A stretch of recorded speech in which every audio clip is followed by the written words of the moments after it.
올라오실까? 그래. 사회로 제가 지금 사회를 하고 사회로 제가 하니까 그래.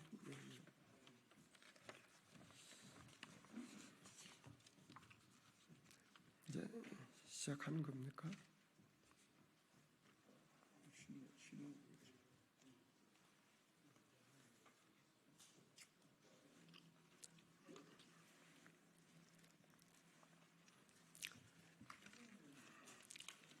네, 시간이 되었습니다. 시작해도 되죠?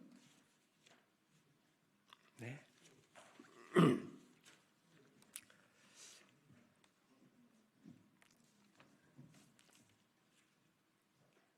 네, 시작할까요? 네. 네, 안녕하십니까? 존경받는 나라 운동 6명의 대표의 중 한 사람인 성결교회 원로 목사인 조일래입니다. 오늘 존경받는 나라 운동은 법치 수호를 위한 천만인 서명운동 전개를 선언하는 기자회견을 갖게 되었습니다. 존경받는 나라 운동은 대한민국은 과거에 16개국 젊은이들이 피 흘려 지켜 선진국이 되었으므로 이제는 세계에 보원하는 차원에서 가난한 나라를 가장 열심히 돕는 대한민국이 되자라는 것을 목표로 2022년 2월 원로 목사들의 중심이 되어 만든 국민운동기구입니다. 자세한 내용은 자료집을 참조해 주시기 바랍니다. 기자회견에 나오신 분을 소개합니다. 할렐루야 교회 원로 목사이신 김상복 목사님, 네, 감리교회 감독회장을 지내신 역시 원로 목사이신 김진호 목사님, 그리고 이외에 합동교단 김성규 목사님, 백석교단 양병희 목사님, 통합측 교단의 손인웅 목사님도 대표입니다만은 오늘 사정상 이 자리는 참석하지 못했습니다. 법치 수호 천만인 서명운동에 대해 김상복 목사님께서 인사 말씀을 하시겠습니다. 한국교회에서 존경받으시는 원로 목사님들이 존경받는 나라 운동을 시작한 지 2년이 됐습니다.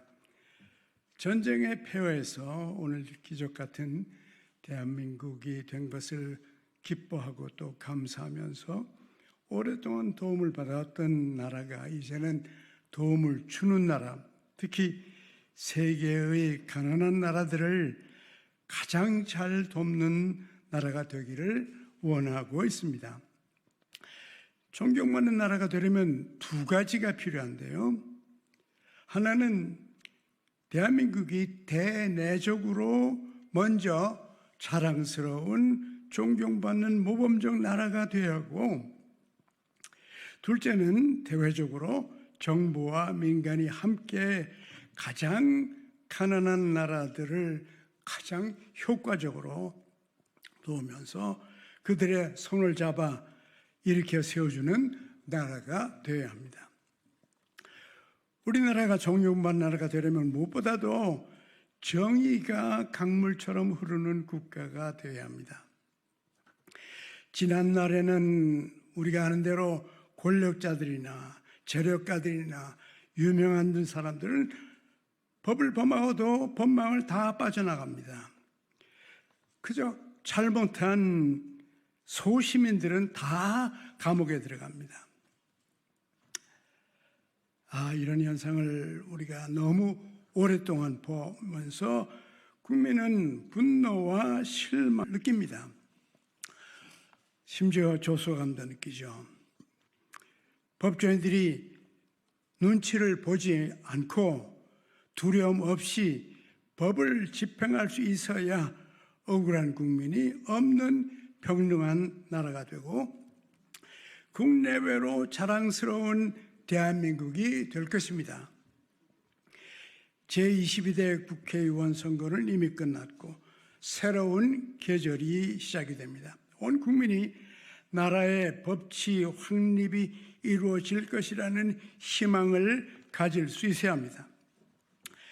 민주국가의 마지막 보루인 법조계가 두려움 없이 평화를 실현할 수 있도록 하기 위해서는 법치수호 천만인 서명운동을 시작합니다.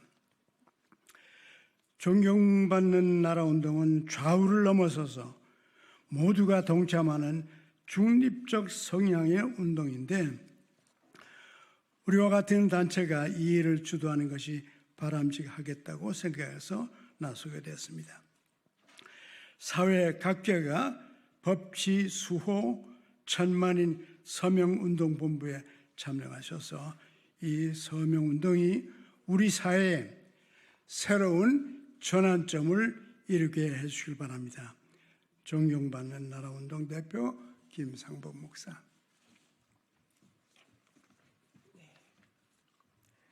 네, 이제는 김진호 목사님께서 성명서를 낭독하시겠습니다.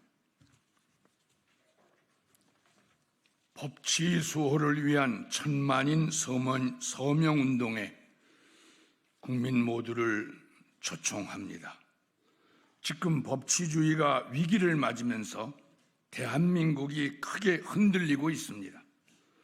아무리 힘 있는 권력자나 돈 많은 경제인이나 유명한 인물도 법 앞에 평등해서 법을 위반한 사실이 확인되면 반드시 처벌받아야 합니다. 민주주의의 최후 보루인 법치주의가 무너지면 대한민국은 후진국으로 전락하고 국민은 분노와 한이 맺히게 됩니다. 법치주의 수호는 어느 정당이 선거에서 이기는가 보다 훨씬 더 중요합니다. 목숨 걸고 법치주의를 수호해야 할 법관과 검찰이 권력자들의 눈치를 보면서 법과 정의를 왜곡하면 국가는 위기를 맞게 되고 법조계를 향한 국민의 존경심도 무너지게 됩니다. 최근에는 범죄자를 앞장서 처벌하던 검사가 엄청난 수임료를 받고 범죄자를 옹호하는 변호사가 되는 일까지 생기면서 법조인들이 규탄 대상까지 되었습니다.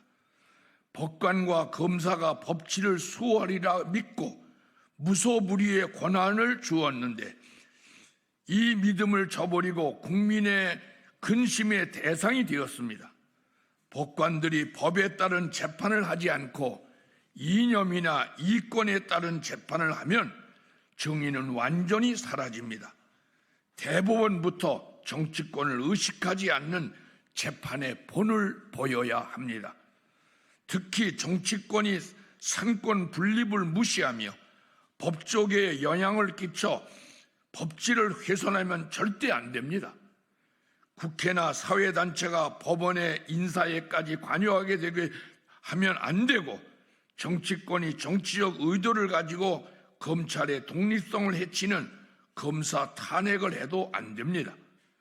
정치적 목적으로 특검법을 남발해서도 안 됩니다. 온당한 특검법이라면 대통령도 무조건 거부권을 행사하면 안 됩니다. 떳떳하게 법원에 맡겨 국민이 법은 누구에게나 공정하게 적용된다는 신뢰를 갖게 해야 합니다. 위기에 처한 법치를 확실하게 수호하기 위한 천만인 서명운동을 시작합니다. 권력 앞에 무릎 꿇는 법조인이 없도록 국민이 지켜주어야 합니다. 서명운동이 폭발하면 전현직 법조인도 서명운동에 적극 나서고 법조계도 단호하게 법치를 수호할 것입니다. 한시가 급함으로 서명운동 참여단체가 많아져서 1,000,000명 서명이 조속히 이루어지기를 간곡히 호소합니다. 법치주의 확립 없이 대한민국이 존경받는 나라가 될 수 없습니다. 법치 수호 1,000,000인 서명운동 본부의 사회 각각의 적극적인 동참을 간절히 호소합니다.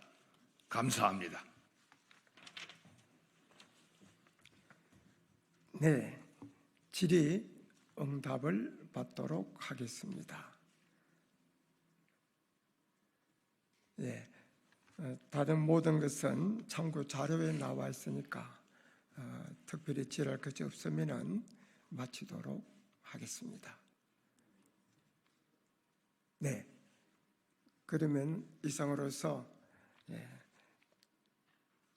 존경받는 나라 운동에서 법치 수호를 위한 1,000,000인 서명운동을 전개하는 기자회견을 마치겠습니다. 감사합니다.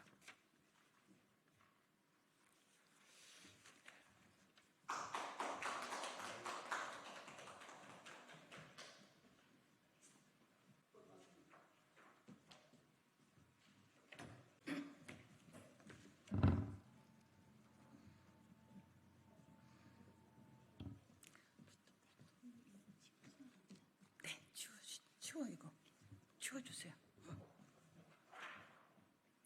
네, 고맙습니다. 똑똑하시네.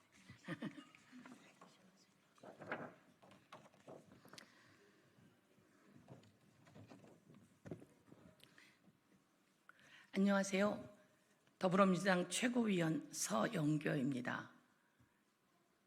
저는 21대 국회 1호 법안으로 구하라법을 만들었습니다. 구하라법 통과를 위해 노력했습니다. 구하라법은 고 구하라, 가수 구하라 양의 이야기입니다. 구하라는 9살 때 어머니가 양육을 하지 않고 떠났습니다. 9살 때 오빠와 함께 할머니와 고모 밑에 그리고 아버지와 함께 성장했습니다. 엄마를 많이 그리워했습니다. 엄마를 보고 싶어 했습니다. 구하라는 그렇게 성장을 했고 가수가 되었습니다. 어렸을 때 그 많은 트라우마, 여러 가지 트라우마에 시달리다가 구하라는 세상을 떠났습니다. 구하라 양이 남기고 간 재산은 약 150억 정도 되었다고 합니다. 그 슬픈 일이인데 구하라 양의 장례식장에 엄마가 선글라스를 끼고 변호사를 대동하고 왔다고 합니다. 구하라가 남기고 간 재산의 절반은 내 거야 라고 하면서 말이죠. 그리고 그날 구하라 양을 추도하기 위해 온 연예인들에게 같이 사진 찍자며 제안을 하기도 했다고 합니다. 제가 이 이야기를 언론을 통해 들었습니다. 저는 원래 이 구하라법을 만들기 전에 세월호 사건, 천안함 사건, 마우나 리조트 유치원생들 화재 사건 등으로 아이들이 불의한 사고로 세상을 떠날 때 그 아이를 키우지 않았던 부모가 그 아이의 보험금, 그 아이들이 남기고 간 재산의 절반을 가지러 옵니다. 이게 대한민국의 민법입니다. 대한민국의 민법. 그래서 제가 세월호, 천안함 사건 등의 그런 일이 없게 하기 위해서 민법 1004조에 아이를 양육하지 않은 부모에게는 아이에 대한 양육을 현저히 게을리하게 된 부모는 상속 자격이 근본적으로 없다라고 하는 상속 결격의 구하라법을 만들게 되었습니다. 그런데 구하라법은 통과되지 못했습니다. 알고 보니 법조계에 법률 카르텔이 있었습니다. 민법을 지켜야 된다고 하는 법적 카르텔이 있었습니다. 제가 무수히 여러 번 간담회하고 기자회견하고 법무부와 이야기하고 대법원과 이야기하고 이러면서 언론에 엄청난 보도가 나왔죠. 그러면서 이제 법무부와 합의를 해 놓았습니다.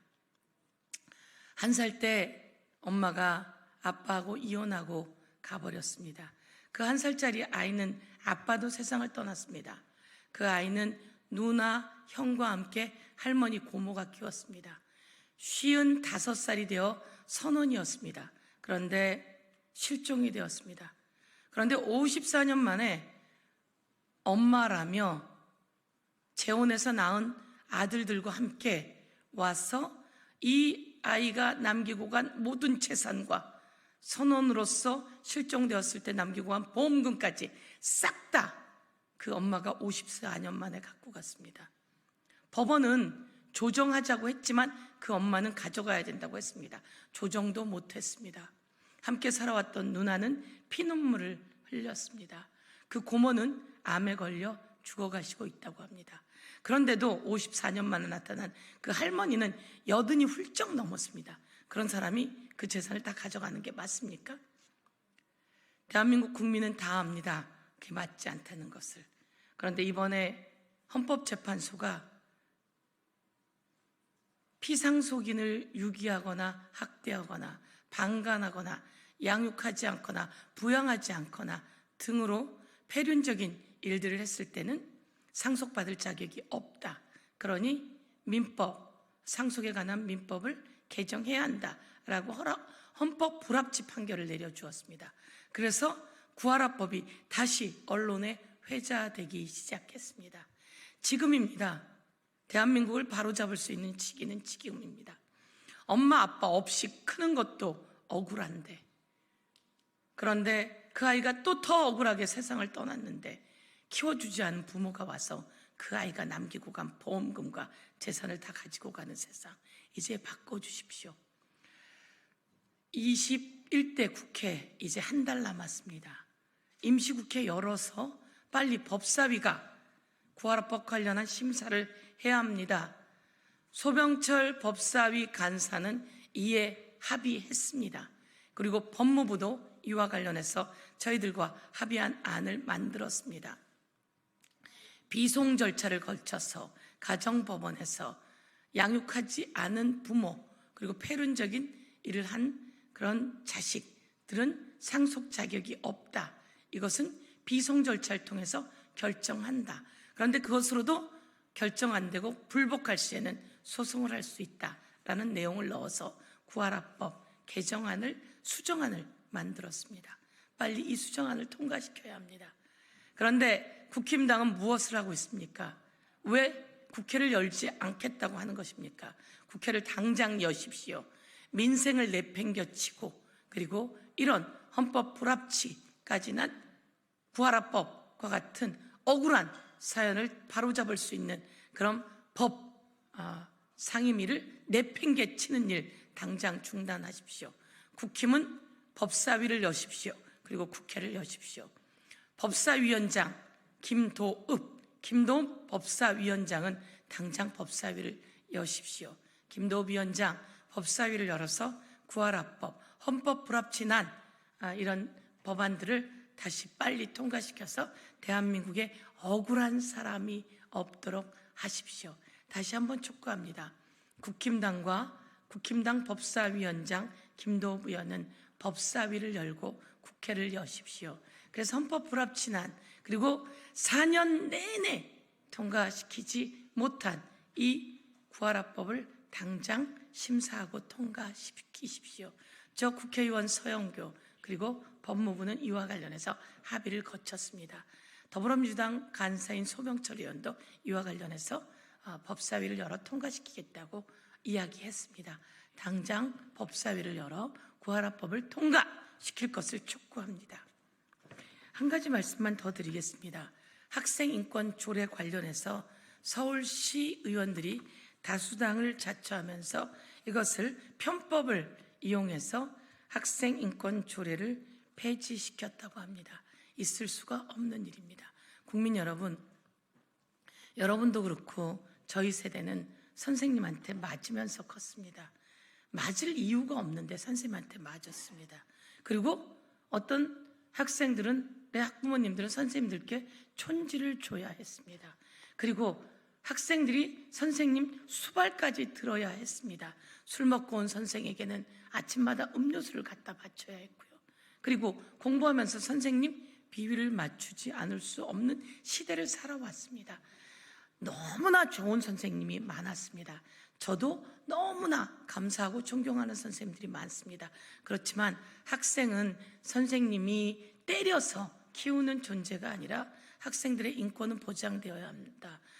때리지도 말고 학생들을 잘 인도해서 학생들을 성장시킬 수 있도록 폭력으로부터, 그리고 차별로부터, 그리고 촌지 등의 금권으로부터 아이들이 차별받지 않고 보호되어야 한다라고는 학생인권 조례. 그런데 이것을 교권을 무너뜨리는 원인이라며 서울시 시의원들이 이 학생인권 조례를 폐지했습니다. 이와 관련해서 저희들은 질타하지 않을 수 없고 당장 학생인권 조례 폐지를 중단할 것을 촉구합니다. 국회에서 학생인권법을 다시 저희들이 제정하도록 노력하겠습니다. 학생들의 인권과 선생님들의 교권, 그리고 학부모들이 행복하게 아이들을 키울 수 있는 그런 환경, 학생도 선생님도 그리고 학부모님들도 행복한 대한민국의 환경을 만들기 위해 저희들이 학생인권법 그리고 선생님들의 교권법 이렇게 해서 법을 추진하려고 합니다. 서울시 시 국힘당 시의원들은 이 학생인권 조례 폐지를 당장 국민 앞에 사과하고 중단할 것을 촉구하며 서울시 국힘당 의원들은 우길기 금지 조례를 폐지하려고 했었습니다. 일본 식민지 시절을 잊었습니까? 국힘당 국회의원들이 조선은 안에서 문드러져서 망했다, 일본과 전쟁을 치른 게 아니다 라고 하는 말을 했다고 하는데요. 그런 것처럼 국힘당 서울시 의원들은 우길기 금지 조례를 폐지하려고 했는데 이것이 또한 그 비판을 받고 중단되었습니다. 더 이상 이런 일이 있지 않도록 강력히 규탄하며 학생인권 조례 폐지 당장 중단하고 다시 되돌려 놓을 것을 촉구하겠습니다. 감사합니다. 고맙습니다.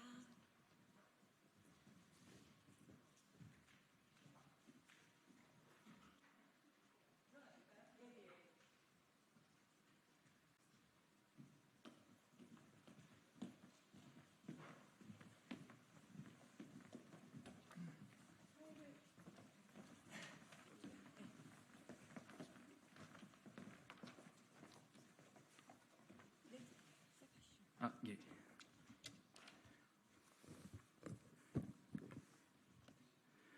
외국인 아동 출생등록법 통과 촉구 기자회견에 와주셔서 감사합니다.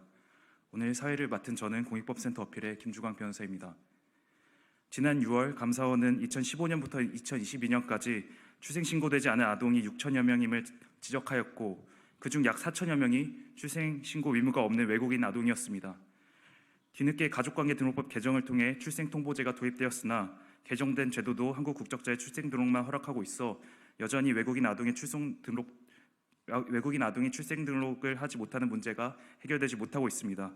21대 국회에 외국인 아동 출생등록에 대한 법률 제정안이 발의되어 있는데 국회 임기가 한 달여 남은 현재 법안이 조속한 통과를 촉구하기 위해 권인숙 위원실과 보편적 출생신고 네트워크가 공동으로 기자회견을 진행하게 되었습니다.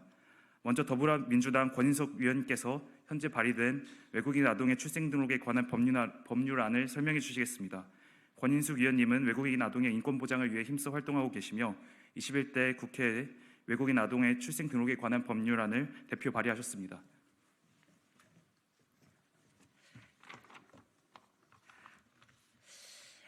외국인 아동 출생등록법을 대표 발의한 국회의원 권인숙입니다. 21대 국회가 끝나기 전에 이 법안이 반드시 통과되어야 한다는 절박한 마음으로 이 자리에 섰습니다. 지난 2020년 21대 국회 첫 국정감사에서 미등록 이주 아동의 학습권 문제를 다루었습니다. 생각보다 많은 아이들이 교육제도 밖에 방치되어 있었습니다. 불법 체류 사실이 노출될까 두려워 부모가 아이들을 학교 보내는 것조차 꺼리는 현실에 기가 막혔습니다. 무엇보다 안타까운 것은 미등록 이주 아동의 규모조차 정확히 파악할 수 없다는 사실이었습니다. 국가인권위원회 등은 이들을 약 2만 명 규모로 추산하고 있었지만 법무부나 감사원은 3, 4천 명 정도로 추정하고 있습니다. 이렇게 기간마다 차이가 나는 것은 당연한 이야기지만 이 아이들이 미등록 아동이기 때문입니다. 어디에도 등록되지 않아 파악이 어렵기 때문에 우리는 대체 어디에 얼마나 많은 이주 아동이 사회 안전망 밖에 놓여 있는지 알지 못합니다. 출생 등록 제도의 필요성을 절감했습니다. 아동이라면 누구나 부모의 신분에 관계없이 누려야 할 기본권이 있습니다. 건강권, 발달권, 학습권 등입니다. 아동의 출생 등록될 권리 보장은 이러한 사회적 기본권의 토대입니다. 출생 등록을 통해 당당히 그 존재를 인정받고 법의 보호를 받아야 합니다. 어떤 아동도 필수 예방 주사나 건강 검진, 취약과 돌봄 등 최소한의 기본권에서 누락되지 않아야 합니다. 미등록 영아 사망 사건이 사회적 이슈가 되면서 지난해 부랴부랴 출생 등록 제도가 도입됐지만 외국인 아동은 여전히 배제되어 있습니다. 현행 출생 신고 제도가 우리 국민만을 대상으로 하고 있기 때문입니다. 외국인 아동 출생 등록제를 개별법으로 제정해야 하는 이유입니다. 부모의 체류 자격에 관계없이 출생 등록이 가능해야 하고 출생 등록으로 인한 불이익은 없도록 제도적으로 보호해야 합니다. 이 법에 대한 사회적 공감대는 넓습니다. 그림자 아동, 미명이라는 이름으로 여러 차례 관련 보도도 있었습니다. 이 법안에는 38명이나 되는 국회의원들이 공동 발의에 기꺼이 동참했습니다. 여야와 법무부, 대법원 등에 촉구합니다. 미등록 이주 아동 얘기가 나오면 또 안타까워만 하시겠습니까? 이미 2건의 법안이 법사위에 올라가 있고 법안 소위 심사도 몇 차례 이어졌습니다. 이제는 마무리를 져야 합니다. 5월 마지막 임시국회에서 외국인 아동 출생 등록법이 통과될 수 있도록 적극적으로 노력해 주십시오. 이미 논의가 무르익은 만큼 이 법안을 21대 국회 마무리를 위한 우선순위 법안으로 잡아주십시오. 외국인 아동 출생 등록법이 제정되어 아이들의 기본권이, 우리 사회의 인권이 한 걸음 나아갈 수 있도록 저 역시 끝까지 노력하겠습니다. 감사합니다. 예, 권인숙 위원님 감사합니다. 대표 발의하신 법안의 제정 배경과 또 외국인 아동 출생등록법이 조속히 통과되어야 할 것을 강조하셨습니다. 다음으로는 세이브 더 칠드런 강비정 팀장님께서 외국인 아동 출생등록 및 보편적 출생신고 제도의 필요성에 관하여 발언을 해주시겠습니다.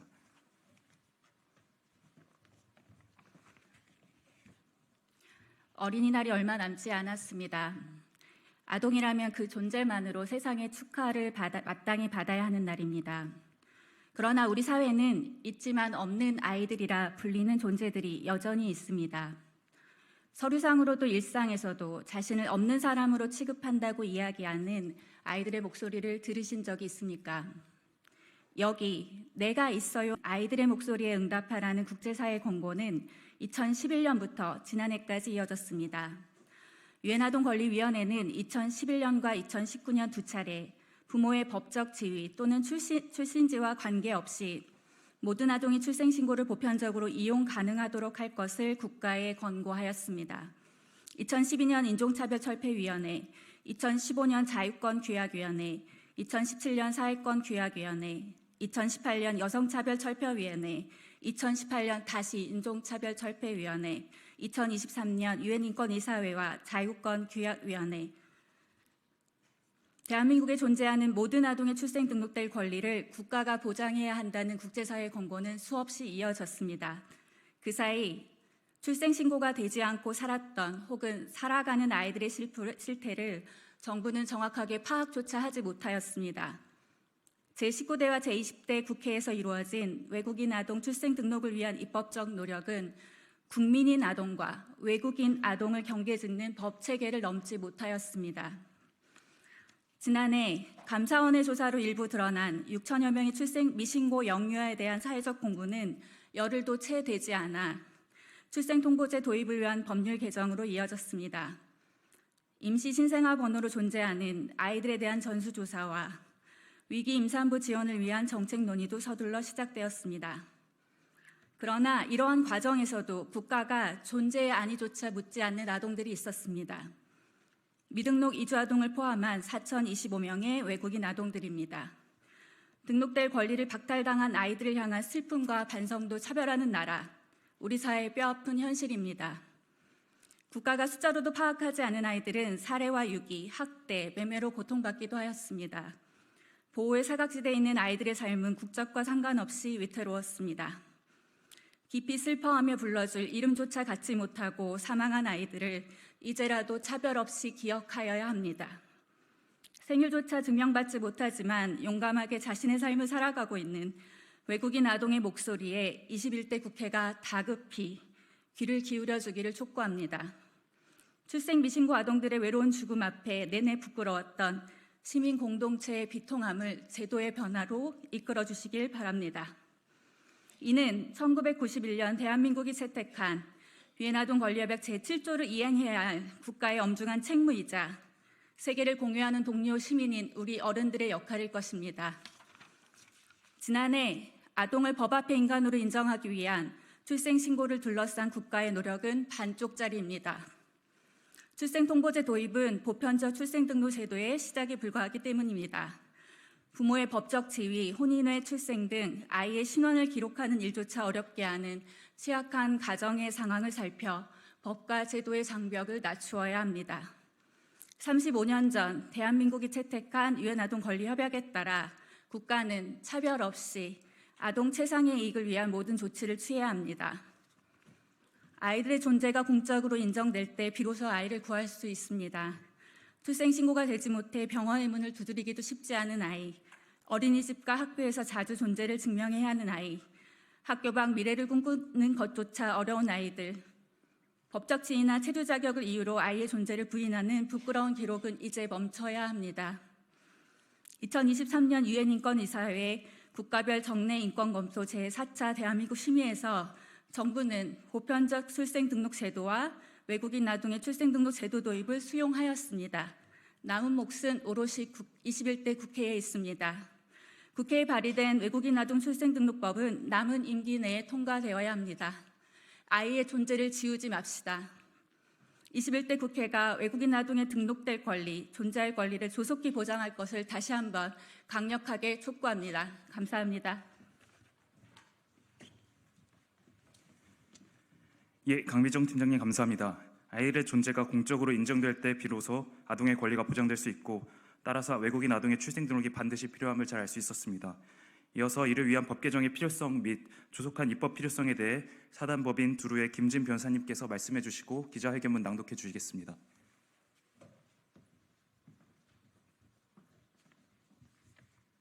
네, 안녕하세요. 사단법인 두루의 김진입니다. 네, 지난 6월 감사원은 보건복지부 정기감사 이후 신생아 예방접종을 받았지만 출생신고되지 않은 아동이 2,236명 존재한다는 조사 결과를 밝혔습니다. 애초에 파악된 출생신고되지 않은 임시 신생아 번호는 6천여 건으로 조사 대상이 된 아동은 전체 수치에서 출생신고 의무가 없는 외국인 4천여 명을 제외한 수치라고 말합니다. 외국인 아동의 출생신고 제도가 마련되지 않은 상황에서 이 4천여 명은 외국인 아동이라 짐작만 할 뿐 이들이 어떤 상황에 처해 있는지는 파악조차 불가능합니다. 한국의 현행 제도상 출생신고는 가족관계등록법에 의해 처리되고 가족관계등록제도의 일부로서 존재합니다. 이 가족관계등록법이 국민에 대한 등록과 증명에 대한 사항을 규정한다라고 명시함에 따라 국민이 아닌 외국인 아동의 출생에 대한 등록과 증명은 불가능합니다. 앞서 말씀해 주신 것과 같이 이는 국제인권 기준에 반하는 제도로 국제사회에서는 한국의 보편적인 출생신고 제도, 특히 한국에서 태어난 난민, 인도적 체류자, 난민 신청자, 미등록 이주민의 자녀 등에 대한 출생등록 제도를 도입하라는 권고를 반복해서 내려왔습니다. 국제사회의 이러한 권고에 대해서 한국 정부는 그동안 외국 국적자 자녀의 출생신고는 본국의 책임이라며 책임을 회피해왔습니다. 하지만 보편적 출생신고 네트워크 등 이미 시민사회에서 다양한 기회에서 수차례에 걸쳐 문제제기한 것과 같이 본국 대사관에 방문해 출생신고할 수 없는 난민, 미등록 이주아동 등 외국인 아동들이 있습니다. 본국 정부의 박해를 피해온 난민은 물론 부모가 미등록 상태인 아동들은 본국 대사관에 방문했다가 불이익을 받을 수 있으므로 출생신고를 꺼리거나 출생신고 자체가 불가능한 경우가 많습니다. 그 외에도 혼외자로 출생하여 출생이 등록되기 이전에 친모가 귀화하는 경우 미혼모의 자녀 등 미혼모의 자녀가 출생신고할 수 없는 국가의 경우 등 다양한 사례가 존재합니다. 이러한 아동은 어디에도 자신의 존재를 알리거나 증명받을 수 없습니다. 한국에서 태어나 성장하면서도 서류상으로 존재하지 않아 학대나 인신매매, 착취 등 위험에 노출될 수 있고 공적인 서비스에 접근이 제한되어 인권의 사각지대에 방치되어 있습니다. 특히 출생통보제를 규정한 가족관계등록법 개정안이 통과한 지금 출생통보제 도입에 앞서 외국인 아동을 포함한 국내 모든 아동의 출생신고될 권리를 보장하는 보편적 출생신고제도의 도입은 반드시 진행되어야 합니다. 한국에서 태어난 외국인 아동의 출생이 국가에 통보될 경우 출생을 등록할 수 있는 방법이 없다면 일선의 혼란을 야기할 수밖에 없으며 제도의 형해화로 이어질 수밖에 없습니다. 외국인 아동이 한국에서 출생 등록할 수 있는 방법이 없다면 출생통보제만으로는 보편적 출생신고 제도가 도입되었다고 볼 수 없습니다. 2021년 2월 외국인 아동의 출생등록제 도입 추진을 위한 법무부의 결정을 환영하며 보편적 출생신고 네트워크는 다음과 같이 성명을 발표했습니다. 우리는 외국인에 대한 출생등록이 외국인 아동에 대한 또 다른 낙인이나 차별로 이어지지 않도록 세심하게 제도를 설계할 것을 법무부에 요청한다. 실효적인 제도 운영을 위해서라도 미등록 아동 및 부모들이 안전하게 출생신고할 수 있도록 보장하는 것이 반드시 필요하다. 또한 정책위원회 심의 과정에서 지적된 바와 같이 출생통보제를 포함한 보편적 출생등록 제도의 틀 안에서 외국인 아동에 대한 출생등록이 이루어져야만 보편적인 출생등록 제도로 운영될 수 있을 것이다. 인권보호의 관점에서 외국인 아동 출생등록제의 추진을 결정한 정책위원회의 결과를 다시 한번 환영하며 법무부가 정책위원회 심의 결과에 따라 외국인 아동을 포함한 모든 아동의 인권 보호를 위한 출생등록제 도입에 적극적으로 나아갈 것을 바란다. 이후에 국회에 2개의 관련 법안이 발의되면서 문제가 제기되었고 많은 논의 끝에 출입국과의 분리, 방화벽의 설치 등 대책은 충분히 이야기가 되었습니다. 그럼에도 불구하고 신속히 도입을 추진하겠다라던 제도는 3년이 지난 지금까지도 도입되지 못했습니다. 21대 국회 임기가 정확히 한 달 남은 지금이 마지막 기회입니다. 한국에서 태어난 모든 아동이 어떠한 상황에서도 출생신고할 수 있도록 가족관계 등록 또는 국적 취득과 무관한 보편적 출생신고 제도가 신속하게 도입될 수 있도록 21대 국회의 마지막 노력을 촉구합니다. 국회의 노력을 촉구하면서 기자회견문을 제가 낭독하고 마무리하도록 하겠습니다. 21대 국회는 아동 인권과 우리 사회의 미래를 위한 외국인 출생신고 법안 제정을 위해 마지막까지 노력하라. 보편적 출생신고 네트워크, 한국아동단체협의회, 난민인권네트워크 등 69개 단체는 21대 국회가 10년이 넘은 우리 사회의 숙제인 외국인 아동의 출생 등록을 입법화할 수 있는 마지막 기회를 저버리지 않기를 바란다. 한국 법은 지금까지도 대한민국 국적자에 대한 출생신고와 등록만 규정하여 외국인 아동들을 배제하고 있다. 따라서 대한민국은 어디에도 출생이 등록되지 못한 아동들이 살아있는 국가였고 그들의 존재를 온전히 파악하지도 못한 채 아동 보호의 당위를 이어가던 국가였다. 지난 10여 년간 다수의 국제인권조약기구는 한국 영토 내 모든 아동의 출생등록될 권리를 보장할 것을 거듭 권고하였다. 대법원도 2020년 결정을 통해 헌법재판소도 2023년 결정을 통해 아동의 출생등록될 권리가 보편적 기본권임을 다시 확인하였다. 한국 정부도 이제는 보편적 출생신고제도 도입을 통해 외국인 아동도 출생등록할 수 있도록 보장할 의지가 있음을 수차례 확인한 바 있다. 더 이상 기다릴 필요가 없다. 이미 국회에는 2개의 외국인 아동의 출생등록에 관한 법률 제정안이 발의되어 있고 법제사법위원회에서 수차례 심도 있는 논의도 거쳤다.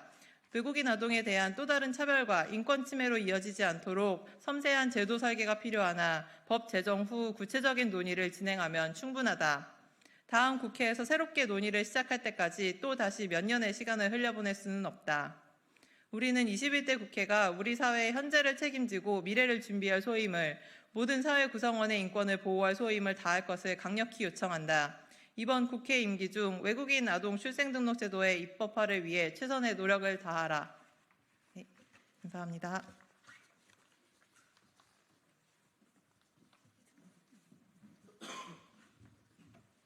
예, 이상으로 기자회견 마무리하겠습니다. 감사합니다.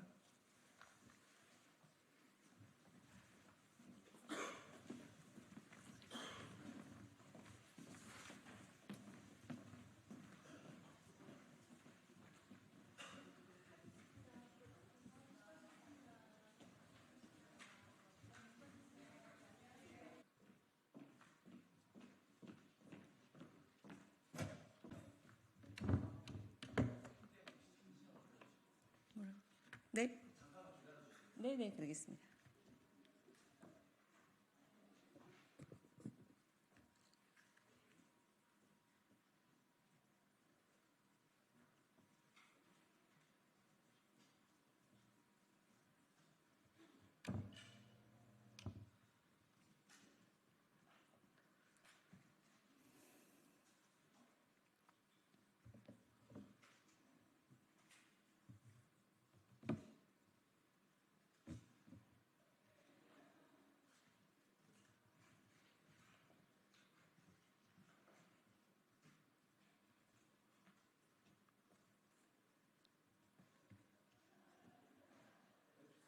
네. 예, 안녕하십니까. 국회 사무처 공보기획관입니다. 이번 주 정례 브리핑을 시작하겠습니다. 먼저 의장단 일정입니다. 김진표 국회의장은 수요일 오후 12시 국회의장 공관에서 주한 외교사절 초청 오찬을 주최할 예정입니다. 토요일 5월 4일부터 2주간은 제10차 믹타 국회의장 회의 참석차 미국, 멕시코 및 브라질, 아르헨티나를 공식 방문할 예정입니다. 백재현 국회 사무총장은 내일 오후 2시 국회 종합상황실에서 국외주재관, IPU 파견관 등이 참석하는 화상 간담회를 주재할 예정입니다. 목요일 5월 2일 오전 10시에는 어린이날을 맞아 국회 제3 어린이집을 방문할 예정입니다. 이번 주 의원실 정책 세미나는 모두 11건입니다. 내일 4월 30일 오전 7시 30분 강변서재에서 전해숙, 김병기 의원실 주최로 소멸위기의 대한민국 국회가 제안하는 인구문제 해법 포럼이 진행될 예정입니다.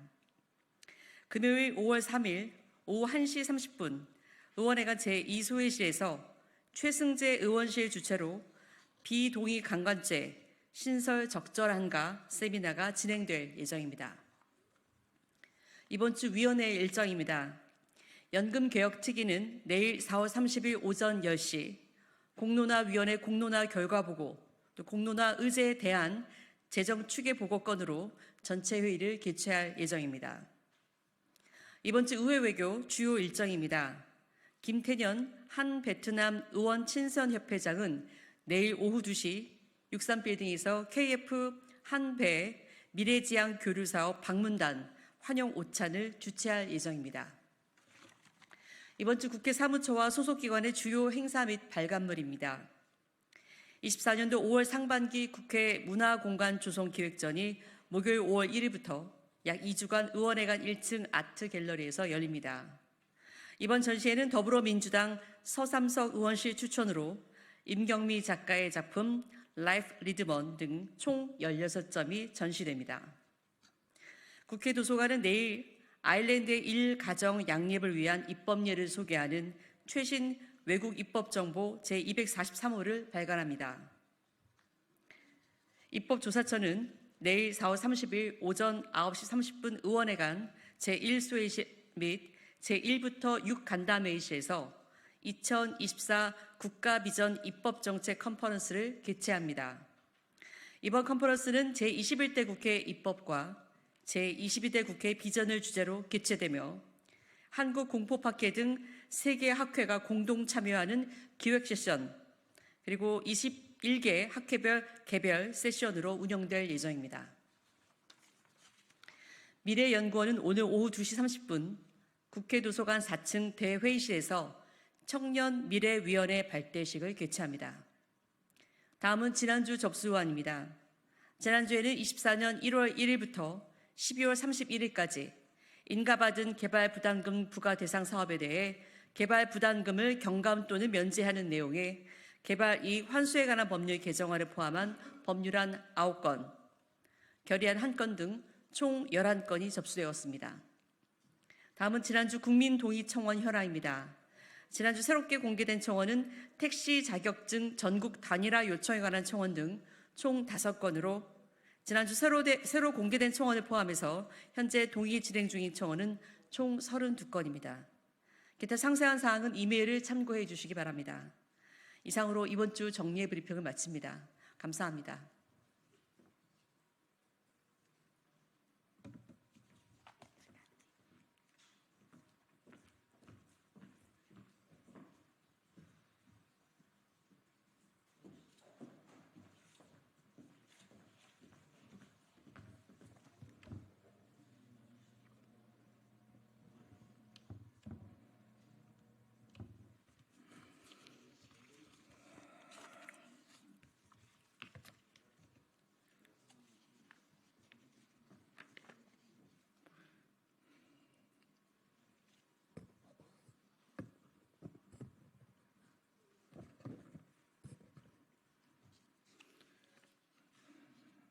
안녕하십니까. 국민의힘 최승재 의원입니다. 민생 회복은 선택과 집중이 우선돼야 합니다. 선택과 집중 원칙으로 취약계층인 소상공인 자영업자들에 대한 집중적인 지원으로 진정한 민생 회복에 나서야 할 것입니다. 민생 물가 치솟은 상황에서 현금 살포는 더 높은 물가 상승의 부메랑이 되어 돌아올 것입니다. 이재명 민주당 대표가 총선 공약으로 내건 전 국민 25만 원 민생 회복 지원금 정책이 사회적으로 많은 논란을 낳고 있습니다. 국가 재정과 물가 상승 압력은 아랑곳도 않은 채 총선 때마다 매표 행위로 재미를 본 전 국민 재난지원금 시즌 2를 밀어붙이는 이재명 대표와 민주당은 설익은 포퓰리즘 정책을 철회하고 책임 있는 공당으로서 보다 근본적인 민생 회복 대책을 강구해야 할 것입니다. 이재명 대표와 민주당은 퍼주기 매표 공약을 관철시키기 위해 툭하면 소상공인 자영업자 경기 회복을 핑계로 보편적 전국민 지원금 카드를 꺼내들고 있습니다. 민주당은 지난해 국가 채무가 역대 최대를 기록하는 등 어려운 재정 여건에서 무리한 주장을 앵무새처럼 되풀이할 것이 아니라 선택과 집중으로 어려운 민생 위기에 근본적인 물꼬를 트는 데 집중해야 할 것입니다. 현재 민생 최우선 과제는 물가를 안정시키고 소비를 증대시키는 데 있다 할 것입니다.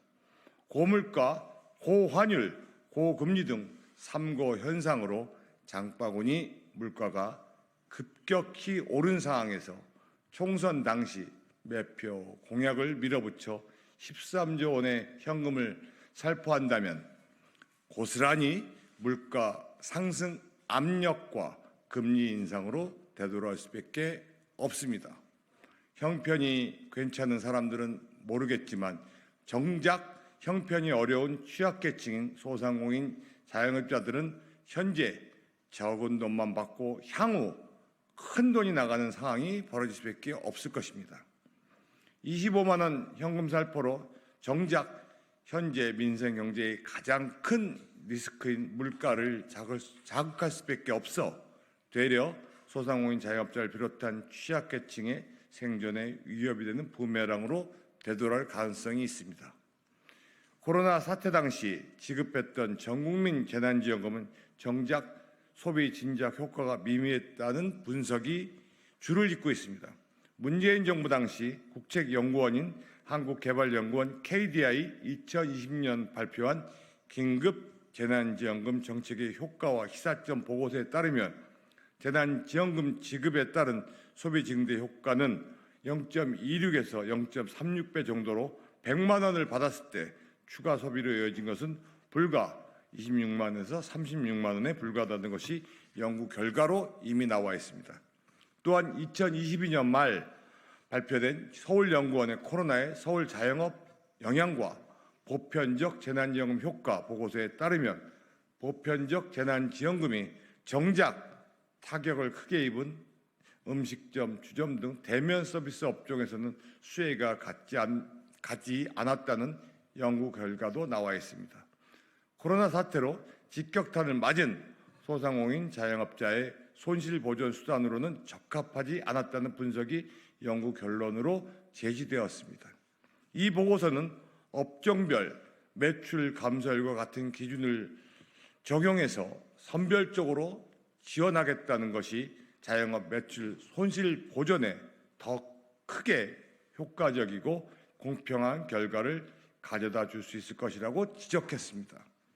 이렇듯 수많은 보고서와 경제 전문가들이 전 국민 일괄 지원금 지급의 한계와 폐해에 대해 지적하고 있는 상황에서 이재명 대표와 민주당은 무리한 총선 공약을 일방적으로 시키려고만 할 것이 아니라 협치를 바탕으로 국가 경제를 고려하여 현실적인 대책 수립을 위해 나서야 할 것입니다. 민생 위기 극복 차원에서 추경이 필요하다면 무엇보다 코로나 사태의 직접 당사자로 아직도 코로나 사태의 터널에서 헤어나오지 못하고 있는 소상공인 자영업자들에 대한 집중적인 지원책이 우선되어야 마땅할 것입니다. 언론 보도에 따르면 작년 12월 말 기준 335만 명의 개인 사업자가 총 1,110조 원의 금융기관 대출을 떠안고 있는 것으로 집계되었습니다. 특히 3개월 이상 연체 금액은 27조 383억 원으로 전년 9조 892억 원 대비 49.7%나 급증했습니다. 빚을 내어 돌려막기로 겨우 버텨온 소상공인 자영업자들의 속절없이 무너지고 있는 것입니다. 지원이 절실하게 필요한 분들에게 선택과 집중으로 단비를 내려 진정한 민생 회복에 나서야 할 때가 바로 지금입니다. 상황이 이러한데도 국가 재정은 아랑곳 안 한 채 국회의원들이나 재벌이나 취약계층이나 똑같이 돈을 나눠 소비 진작을 유도하겠다는 것이 이재명 대표의 퍼주기 정책은 되려 물가 상승의 부메랑이 되어 소상공인 자영업자들에게는 근본적인 체력만 악화시킬 것입니다. 일시적으로 설익은 포퓰리즘 정책이 남발된다면 현재의 고착화된 민생 위기를 극복하기는커녕 더욱 악화시킬 수밖에 없음을 분명히 지적하고자 합니다.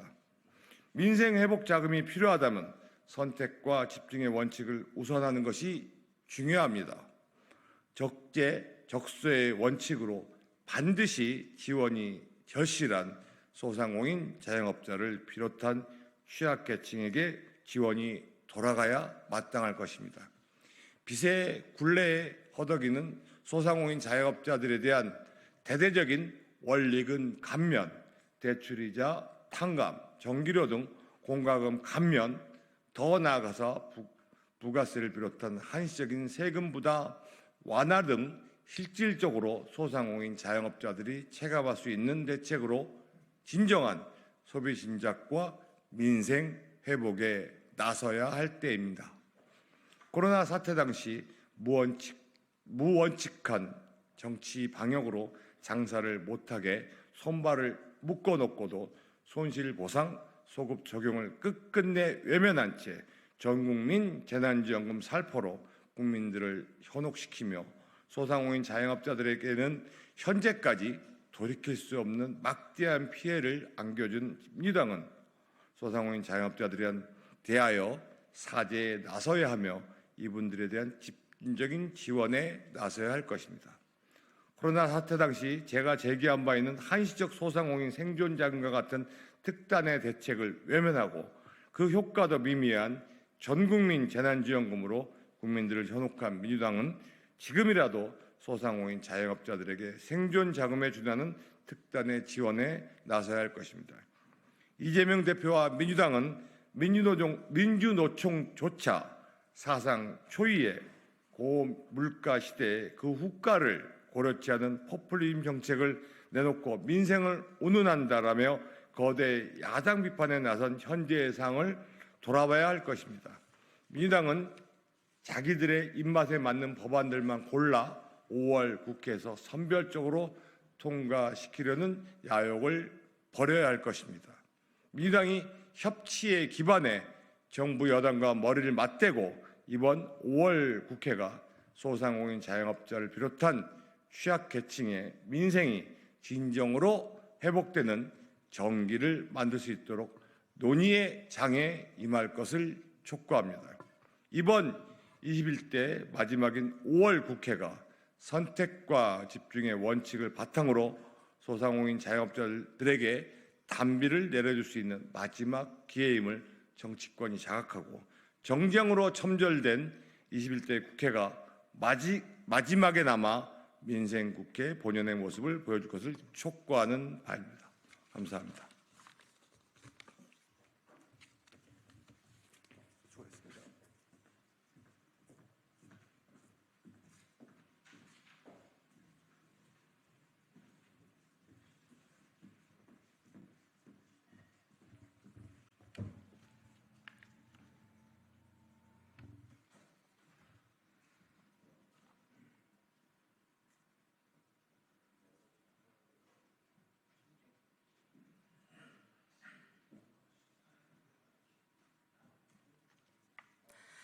네, 진보당 부대변인 김도연입니다. 오전 브리핑 시작하겠습니다. 총 3건입니다. 국민의힘의 여전한 색깔론, 참으로 못된 버릇입니다. 김민수 국민의힘 대변인이 문재인 전 대통령을 비판하는 척하면서 다시 진보당을 거론했습니다. 소기의 경읽기도 아니고 잊을만 하면 거듭하여 색깔론이라는 못된 버릇을 들고 나오는 국민의힘을 강력히 규탄합니다. 이해를 못한 것 같아 다시 한번 알려드립니다. 진보당은 부당한 위헌정당 심판을 받았던 통합진보당의 후예가 아니며 종북과 반미라는 것 또한 국민의힘의 일방적인 매도와 폄훼에 불과합니다. 집권 여당으로서 국회 구성원에 대한 최소한의 존중은커녕 아직도 철진한 색깔론으로 비방하기에 급급한 김민수 대변인의 공식 사과를 촉구합니다. 말이 나왔으니 한마디 더 보태드립니다. 윤석열 정권의 한반도 정책 기조를 전환하라는 주장이 왜 문제입니까? 4.27 판문점 회담과 9.19 군사 합의를 두고 평화가 아닌 도발을 불러왔다는 국민의힘 주장이야말로 새빨간 거짓말입니다. 오히려 이후의 합의를 제대로 이어가지 못한 것이 지금의 긴장과 전쟁 위협을 불러온 것 아닙니까? 길거리에 나가서 아무나 붙잡고 물어보십시오. 윤석열 정권이 들어 진정한 평화가 보장되고 있다고 생각하는 국민은 단 한 사람도 없습니다.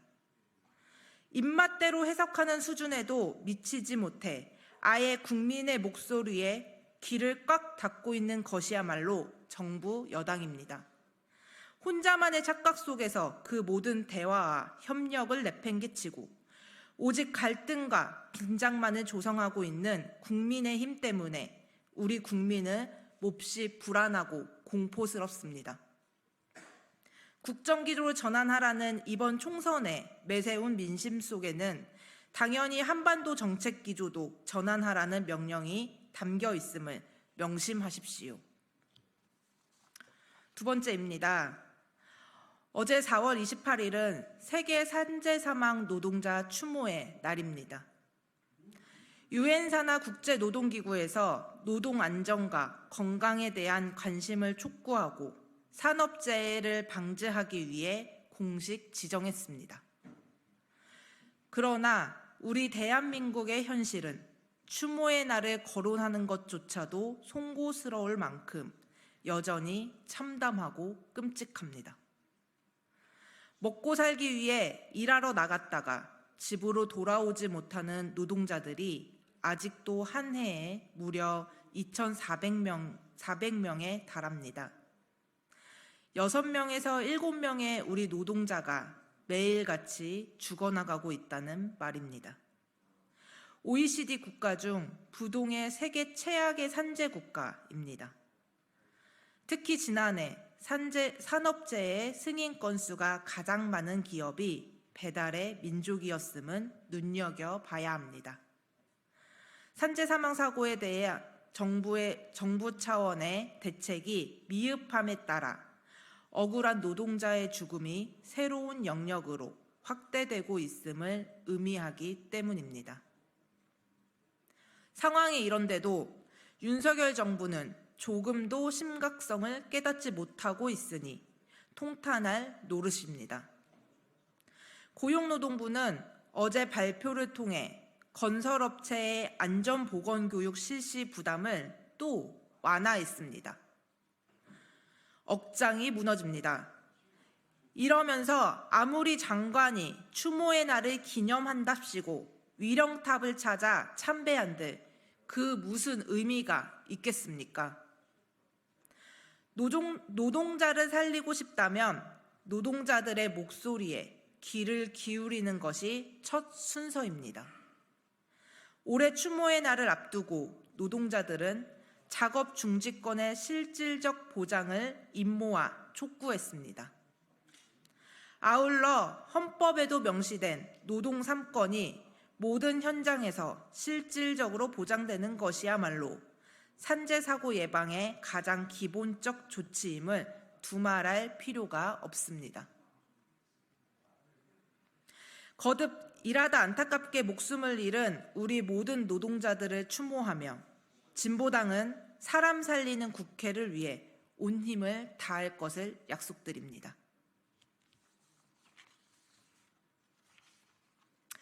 마지막입니다.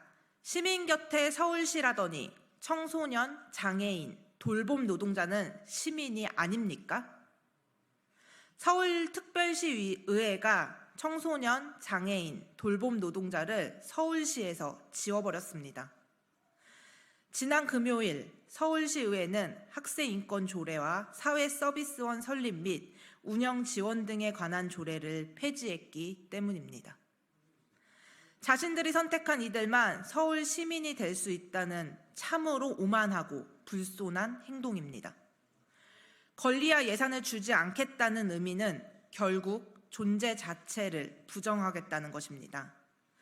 국민의힘 소속 김영기 서울시장은 첫째도 둘째도 셋째도 민생이라며 서울시의회가 민생을 살피는데 최선을 다할 것이라고 밝혔지만 이번 임시회에서 통과된 조례 폐지는 그가 말한 민생이 자신들에 의해 선택된 이들만 속할 수 있다는 뻔뻔함을 그대로 보여주었습니다. 차별과 배제의 정치를 과감하게 보여준 행태입니다. 하지만 그들이 놓친 것이 있습니다. 총선에서 국민의힘은 국민의 외면을 받았고 2년 뒤 지방선거까지 국민의 심판은 이어질 것입니다. 20일이 되어가도록 돌파구를 찾지 못한 국민의힘은 여전히 국민과 멀어져 있고 그 거리감을 부추기고 있는 것이 지방의회의 국민의힘 소속 의원들입니다. 벌써 충남에 이어 서울까지 인권을 빼앗는 행태가 이어지고 있지 않습니까? 국민들이 2년 뒤에 이 일들을 잊는다고 기대한다면 커다란 오산입니다. 다시 한번 경고드립니다. 차별과 배제의 정치는 결코 용납될 수 없습니다. 이상입니다.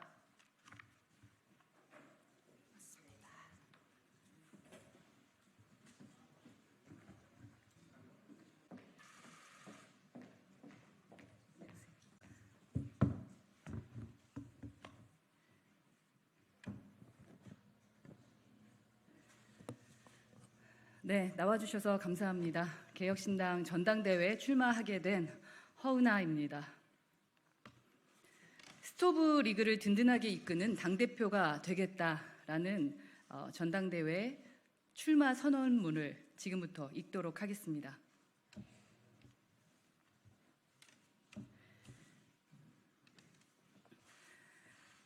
존경하는 국민 여러분, 사랑하는 개혁신당 당원 동지 여러분, 허은하입니다. 저는 이번 제1차 개혁신당 전당대회에 당대표 후보로 출마합니다. 스토브 리그, 스포츠에서 한 시즌이 끝나고 다음 시즌이 시작되기 전까지 전력을 보강하는 기간입니다.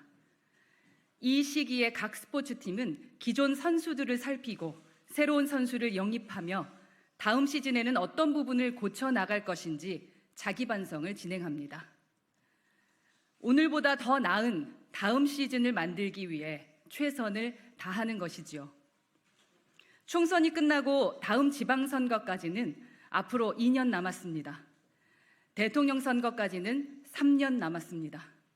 개혁신당에게는 스토브 리그와도 같은 시간이 찾아왔습니다. 이번 총선에서 개혁신당은 원내 3석이라는 의석과 정당 투표 3.6% 지지율이라는 성적표를 받았습니다. 이준석, 이주영, 천하람, 22대 국회의원 300명 가운데 어느 누구에게도 뒤지지 않는 이 3사람은 100명과도 같은 3명입니다. 또한 어려운 순간이 있었음에도 국민께서 선택해 주신 102만 표, 3.6% 지지율은 저희의 개혁신당이 수권정당으로 선장하는 데 소중한 밑거름이 될 것입니다. 감사하고 멋진 결과입니다. 그러나 우리는 오늘보다 더 나은 내일을 위해서 이 기쁨에서 한 발 물러나 현실을 바라봐야 할 때이기도 합니다. 원내 3석을 가진 작은 정당, 그것이 오늘의 개혁신당입니다. 법안 하나를 발의하려고 해도 다른 당의 협조가 필요하고 아무리 좋은 법안과 정책을 입안에 놓아도 거대 양당의 무시와 견제를 헤쳐나가야 할 것입니다. 원내에 진입한 새 의원에게는 외롭고 힘든 시간이 될 수도 있습니다. 먼저 경기장에 뛰어든 3명의 선수를 위해서라도 개혁신당은 더욱 단단해지고 더욱 업그레이드 되어야 합니다.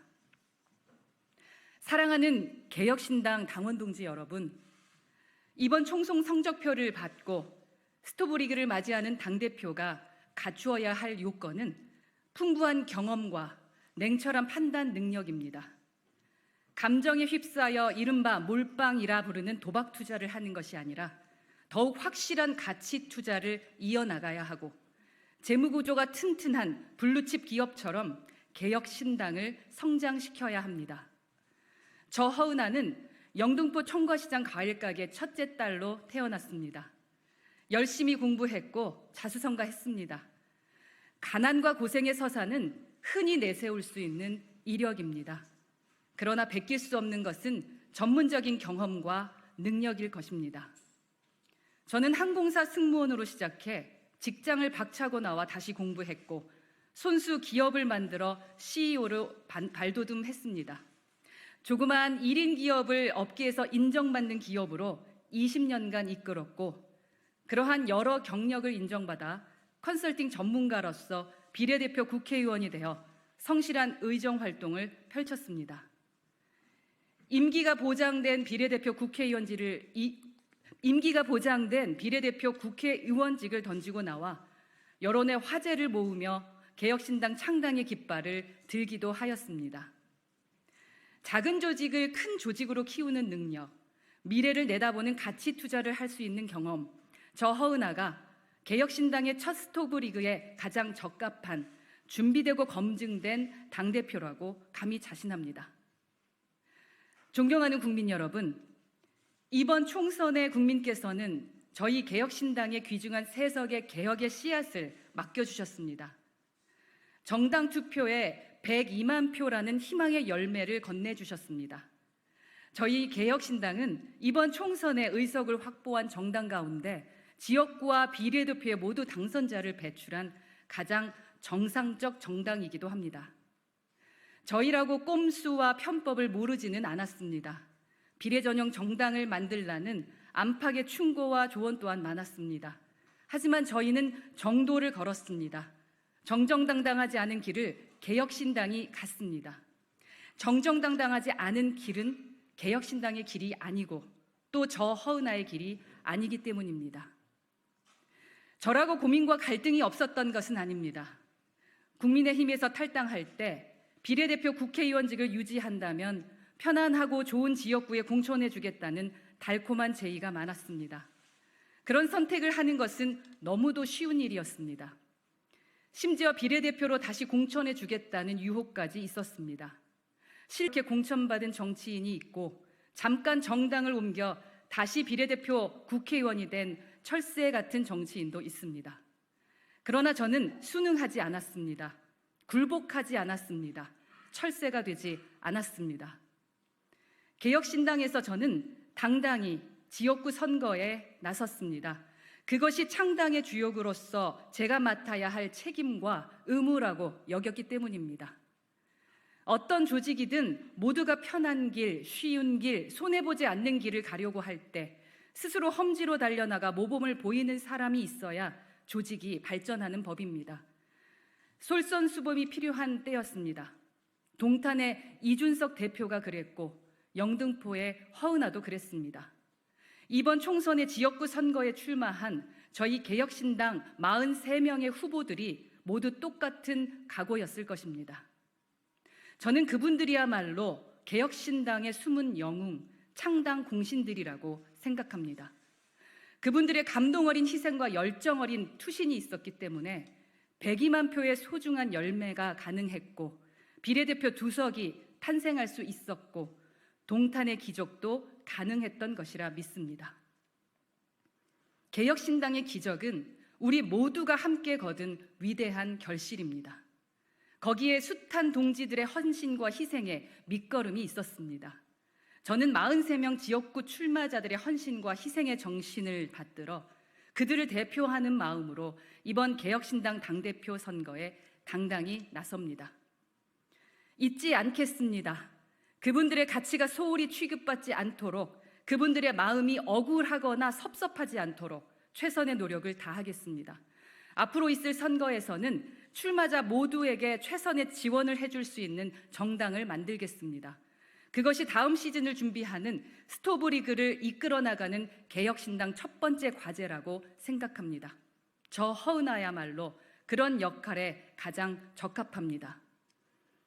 존경하는 국민 여러분, 그리고 개혁신당 당원 동지 여러분, 드라마 스토브리그에 이런 대사가 있습니다.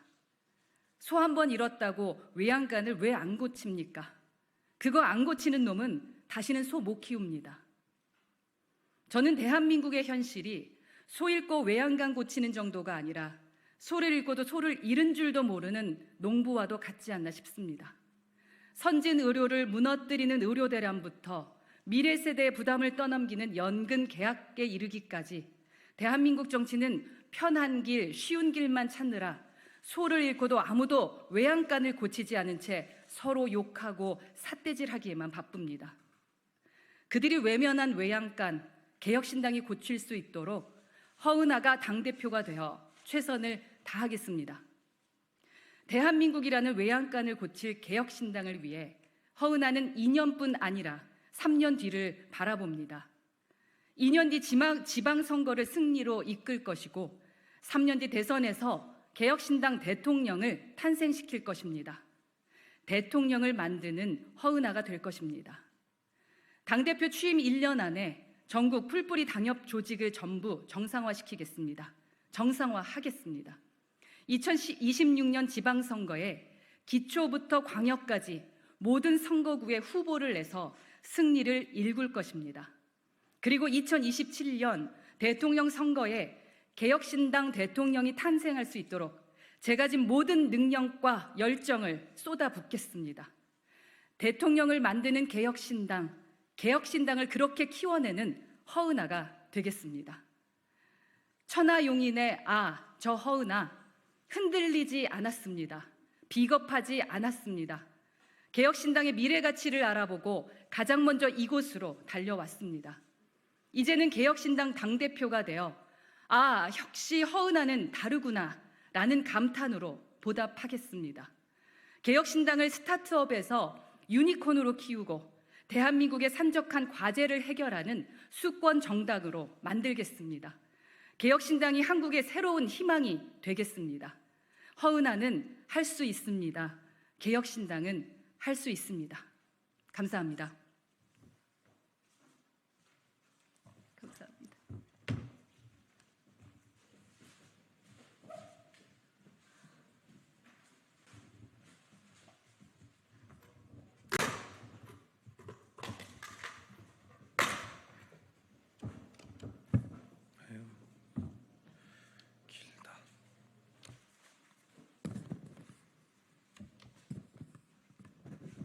네, 더불어민주당 최민석 대변인입니다. 브리핑 한 건 시작하겠습니다. 황우여 비대위원장 지명, 진정 국민의힘은 국민께서 명령한 변화와 혁신을 포기했습니까? 국민의힘이 오늘 비대위원장에 당 상임고문인 황우여 전 부총리를 지명했습니다. 국민의힘의 황우여 비대위원장 인선이 여당의 변화와 혁신은 없을 것임을 선언한 것은 아닌지 우려스럽습니다. 황 전 총리는 새누리당 대표, 사회 부총리를 지낸 국민의힘 원로 인사로 당의 혁신과는 거리가 먼 인사입니다. 혁신의 의지도 추동력도 없는 사람입니다. 이런 황 전 총리를 지명한 이유는 결국 새 지도부 구성 전까지 조용히 선거 관리만 하겠다는 것 아닙니까? 총선에서 확인한 따끔한 민의에도 변화나 혁신을 위해 아무런 노력도 하지 않겠다니 직무유기와 다름없습니다. 국민의힘은 총선 패배에도 조금도 깨달은 점이 없습니까? 앞에서는 반성을 말하며 뒤로는 현상 유지에 급급한 국민의힘의 양두구육 시즌2는 국민을 우롱하는 것입니다. 국민의 두려움을 모르고 혁신을 거부하는 오만은 국민의 분노를 더욱 끌어오르게 만들 뿐임을 국민의힘은 명심하시기 바랍니다. 이상입니다.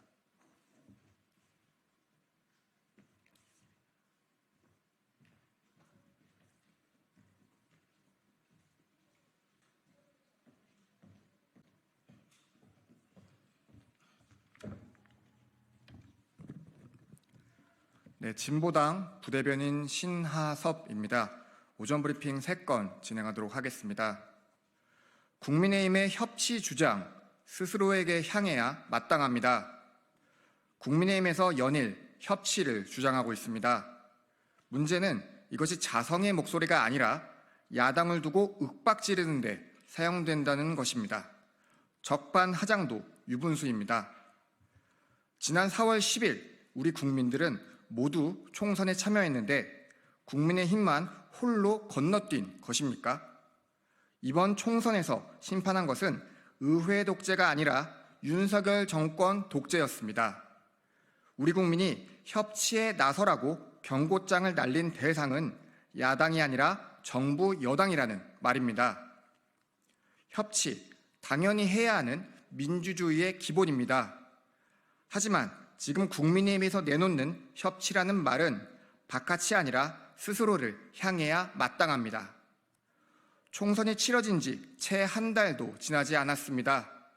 그럼에도 반성과 성찰은커녕 민의를 자의적으로 해석하고 오독하고 있는 곳이야말로 여전히 국민의힘이라는 것을 엄중하게 경고합니다. 숱한 경고에도 심각성을 깨닫지 못하는 정치 세력의 참담한 말로야말로 우리 모두 익히 보아오지 않았습니까? 그 시험대는 바로 오늘 오후에 열릴 첫 영수회담입니다. 국민의힘에서도 공식 논평을 통해 국민과 민생을 위한 회담에 제한이 필요하지 않다며 크게 환영한다고 했습니다. 어찌하여 이 정권 들어서는 만 2년 만에야 처음 열리게 된 것인지 다시 따져 묻지는 않겠습니다. 다만 대통령의 태도와 영수회담의 내용이 지난 국무회의 모두 발언과 크게 다르지 않다면 야당은 물론 우리 국민들도 다시 심각한 고민과 선택의 기로에 설 수밖에 없다는 것만큼은 분명하다는 것을 알리겠습니다. 두 번째 브리핑입니다. 또 효력 정지된 선방위 징계, 언론 입틀막 멈추십시오. 걸면 걸리는 선거방송심의위원회의 언론 입틀막이 다시 법원에 의해 제동이 걸렸습니다. MBC를 대상으로만 벌써 7번째입니다. 당연하고도 다행스러운 조치입니다. 이번 건도 지난 사례들과 크게 다르지 않았습니다. 기자가 정부 여당에 비판적인 논평을 하면 국민의힘과 보수단체가 민원을 넣고 선방위는 중징계를 하며 입을 틀어막는 시기였습니다. 정부 여당에 대한 비판을 틀어막는 태도가 구차하다 못해 구질구질합니다. 국민의 눈에도 이제는 징계가 아니라 얼차려 같은 언론 기강잡기로 보일 수밖에 없습니다. 언론이 정부의 정책을 비판하는 것은 너무나 당연한 일입니다. 언론을 향한 재갈을 즉각 내려놓아야 합니다. 법원의 제동은 선방위와 방심위에 대한 제동이기도 합니다. 김홍일 방통위 체제와 류희림 방심위 체제에 대한 강력한 레드카드입니다. 우리 국민 모두가 현재의 방통위와 방심위를 이미 인정하지 않은 지 오래되었습니다. 관련자들 모두 즉각 그 자리에서 물러나고 방통위와 방심위의 기능을 모두 중단함이 마땅합니다. 마지막 브리핑입니다. 차기 의협회장의 위험한 강대강 발언 즉각 철회해야 합니다. 이면택 대한의사협회 회장 당선인이 정부가 우선적으로 의대증원 발표, 필수 의료 정책을 백지화한 다음에야 의료계를 원점에서 논의를 시작할 수 있다는 입장을 밝혔습니다. 진로 정상화를 바라는 환자와 국민들의 입장에서는 강대강으로만 치닫는 청천벽력 같은 소리입니다. 의대 증원이 어떤 폭으로든 필요하다는 것은 이미 전 국민이 공감하는 사안입니다. 이를 다시 0으로 돌리자는 임 당선인은 의료정책에 아무런 변화도 필요하지 않다는 것입니까? 여당이 대패한 총선 결과를 오독해 혹여 자신들이 유리한 고지에 서 있다고 착각하는 것은 아닌지 심각하게 되묻지 않을 수 없습니다. 당연히 의협은 착각과 오독이 아니라 현 상황에 대한 책임부터 통감하고 즉각 대화의 자리에 나옴이 마땅합니다. 최근 대통령 직속 의료개혁 특위가 공식 출범했으나 의사단체가 불참해 반의 반쪽짜리 기구가 되어버리지 않았습니까? 피해는 오롯이 환자와 국민의 몫이 되고 있습니다. 의료 공백을 채우는 간호사 등 보건의료 노동자의 고통도 매우 큽니다.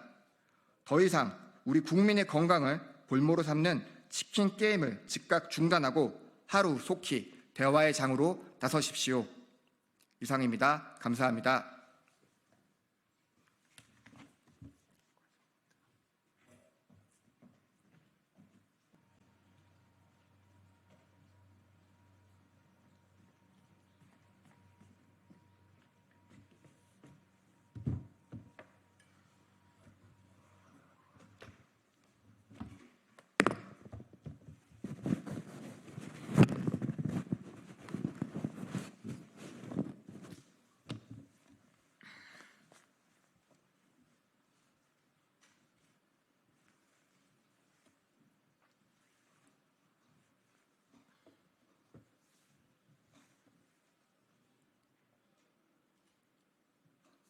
되셨나요? 네.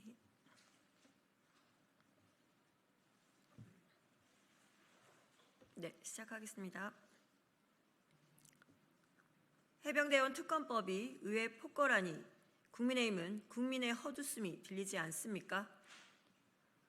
국민의힘은 더불어민주당이 추진하는 해병대원 특검에 대해 의회 폭거라 비난하고 있습니다. 정말 헛웃음만 나옵니다. 대통령실과 국방부의 수사 외압 정황이 무수히 드러났습니다. 이렇게 차고 넘치는 정황과 증거에도 특검을 막겠다니 국민의힘은 민심에 철저히 등을 돌릴 셈입니까? 무리한 지시로 병사가 목숨을 잃게 만든 것도 모자라 억울함을 풀려고 한 수사를 권력으로 짓밟고 외압을 밝히기 위한 진상조사마저 막으려 드는 정부 여당의 행태가 바로 폭거입니다. 국민께서는 지난 총선에서 특검으로 해병대원의 억울한 죽음과 수사 외압의 진상을 낱낱이 밝히라고 명령하였습니다. 국민의힘은 국민의 준엄한 꾸지람과 명령에도 조금도 바뀔 생각이 없음을 국민께 똑똑히 보여주려고 작정했습니까? 국민의힘은 찐윤, 이철규 의원을 원내대표로 세우고 민의를 외면한 채 계속해서 용산 거수기, 대통령 부부의 방패 노릇을 하려고 합니까? 해병대원 특검법을 거부하는 것은 총선 민의를 거부하는 것입니다. 민의를 거부한 여당에게 돌아갈 것은 더욱 혹독한 국민의 심판임을 국민의힘에 분명하게 경고합니다. 국민의힘은 총선을 통해 국민의 두려움을 깨달았다면 국민의 화를 돋구지 말고 당장 해병대원 특검법에 협조하십시오.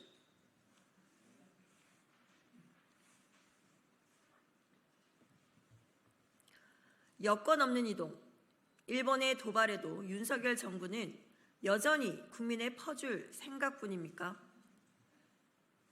윤덕민 주일 대사가 기사 간담회 직후 열린 백브리핑에서 한일 간 여건 없이 왕래하는 등 출입국 절차를 간소화해야 한다고 주장했습니다. 더불어민주당은 한일 간 여건 없는 이동에 동의할 수 없습니다. 정부의 공식 입장이 아니라 윤덕민 대사의 개인적 의견이라고 해도 용납할 수 없습니다. 윤 대사가 예로 든 유럽의 경우도 1957년 유럽 경제 공동체 결성을 계기로 논의가 시작되었지만 1995년에야 센조 조약을 발효했습니다. 더욱이 한일 관계는 경제 공동체를 넘어 정치, 경제 협력체로 발전해온 유럽과 명백히 다릅니다. 또한 위안부 피해자, 강제동원 피해 문제에 대해 일본의 진정한 사과와 배상이 이루어지지 않은 상황에서 천부당, 만부당한 소리입니다. 심지어 불과 2주 전 외교 청서를 통해 독도는 일본 땅이라고 주장하고 일본 외무상이 우리 외교부 장관의 면전에서 독도를 일본 영토라고 하는 판에 여건 없는 이동이라니 제정신입니까? 여건 없는 이동이 윤석열 정부가 주장하는 미래지향적 한일 관계입니까? 일본의 도발이 계속되고 있는데 윤석열 정부는 여전히 일본에 퍼줄 생각뿐입니까? 윤석열 정부는 일본의 아나무인 행태에 무너지는 국민의 자존심과 긍지는 안중에도 없습니까? 윤석열 정부가 동의하는 것이 아니라면 이런 엉터리 주장을 한 주일 한국 대사를 즉각 문책하십시오. 더불어민주당은 국민을 대신해서 한일 현안 문제에 대한 윤석열 정부의 분명한 입장을 요구합니다. 이상입니다.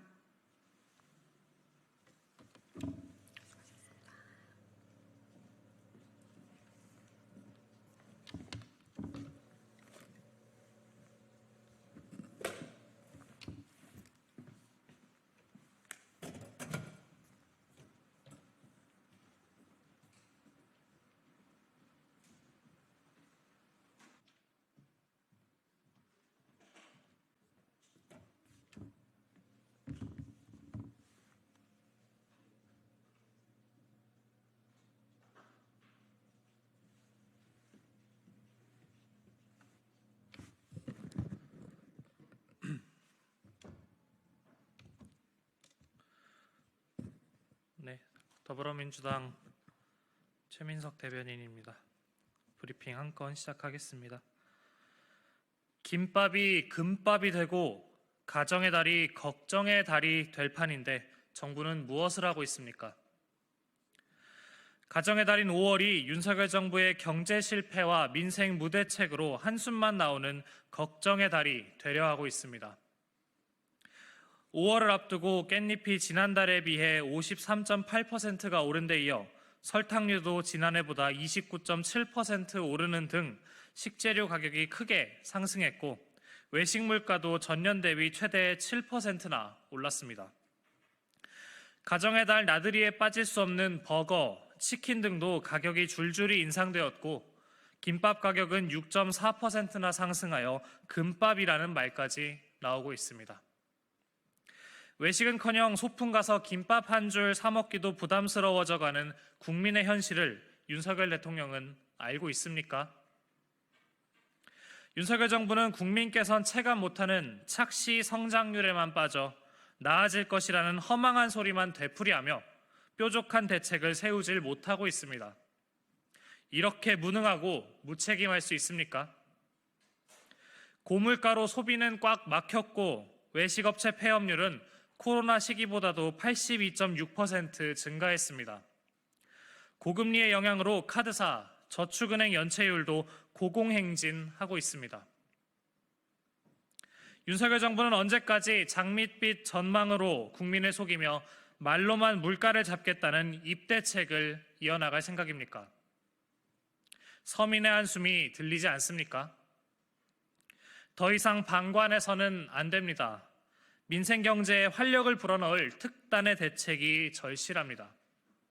윤석열 정부는 이재명 대표의 민생회복지원금 등 민생 긴급 조치 제안을 숙고하기 바랍니다. 이상입니다.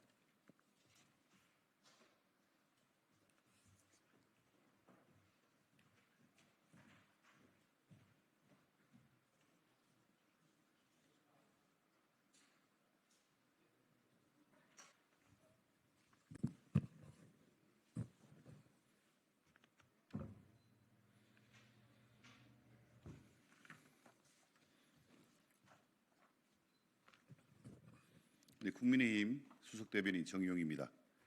윤석열 대통령과 이재명 대표의 오늘 첫 회담은 소통과 협치의 물꼬를 텄다는 점에서 큰 의미가 있는 만남의 자리였습니다. 제가 다시 하겠습니다. 제가 목이 좀 아파서.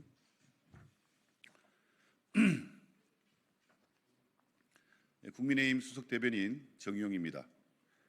윤석열 대통령과 이재명 대표의 오늘 첫 회담은 소통과 협치의 물꼬를 텄다는 점에서 큰 의미가 있는 만남의 자리였습니다.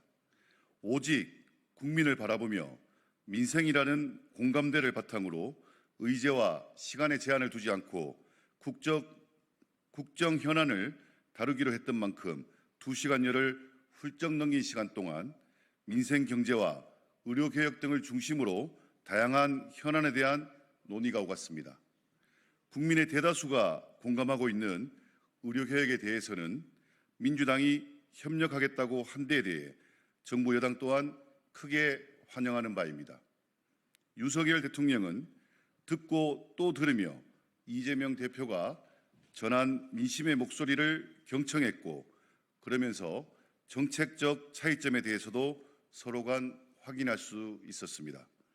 그동안 민주당이 일방적으로 주장해오던 내용을 이재명 대표가 15분여에 달하는 모두 발언으로 반복한 것과 민생 회복을 위한 의지가 없어 보였다는 민주당의 평가가 아쉽습니다. 오늘의 회담은 아쉬움과 희망이 교차한 자리였습니다. 그러나 민생과 국정의 주요 현황을 지혜롭게 풀어나가는 소통의 장이자 대화정치 복원과 협치의 첫발을 떼는 전환점이자 출발점이었습니다. 오늘을 시작으로 대통령과 야당은 물론 여당도 함께하며 형식에 구애받지 않고 만남을 계속할 것입니다.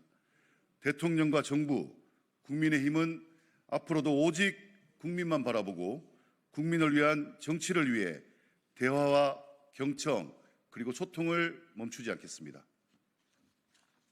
감사합니다.